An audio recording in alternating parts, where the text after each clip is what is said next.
আপনার নিচের দাঁতগুলো একটু টাচ করে দেখুন নড়তেছে কিনা।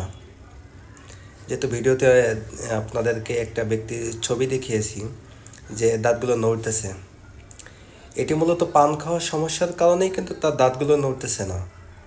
তার দাঁতগুলো নড়তেছে মুখে থাকা ক্যালকুলাস। এই যে স্ক্রিনের উপরে দেখতে পাচ্ছেন, অনেকের মুখের ভিতরে আপনি আপনার নিজের দাঁতগুলো একটু খেয়াল করে দেখুন যে দাঁতের ভিতরের সাইডে এই ধরনের স্পট আছে।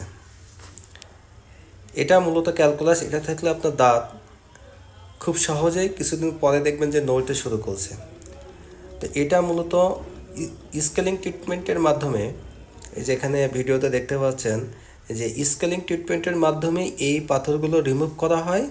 আপনি যদি 6 মাস অন্তর অন্তর স্কেলিং করেন তাহলে আপনার এইভাবে দাঁত নড়বে না। মূলত ভিডিওতে যে ব্যক্তিকে দেখতে পাচ্ছেন তার মুখের ভিতরে প্রচুর পরিমাণে স্টোন আছে এবং প্রচুর পরিমাণে স্পট আছে এবং ক্যালকুলাস আছে, জিঞ্জিভাইটিস নামক রোগ আছে, পেরিওডেন্টাল ডিজিজ আছে এবং দাঁতগুলো মুভ করতেছে, আপনারা দেখতে পাচ্ছেন। তো এটি মূলত তৈরি হয়েছে স্কেলিং না করার কারণেই কিন্তু এই সমস্যাটা বৃদ্ধি পেয়েছে। এনার অলরেডি 4-5টা দাঁত পড়ে গিয়েছে এবং এগুলোও পড়ে যাবে। তো আপনারা অবশ্যই স্কেলিং করবেন।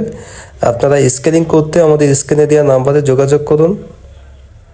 আর আমাদের চেম্বার যদি ভিজিট করতে চান, আমাদের চেম্বারের ঠিকানা খুলনা বিভাগ, যশোর জেলা, যশোর চাচরা বাজার মোড় সদর। ভালো থাকবেন, সুস্থ থাকবেন। আল্লাহ হাফেজ।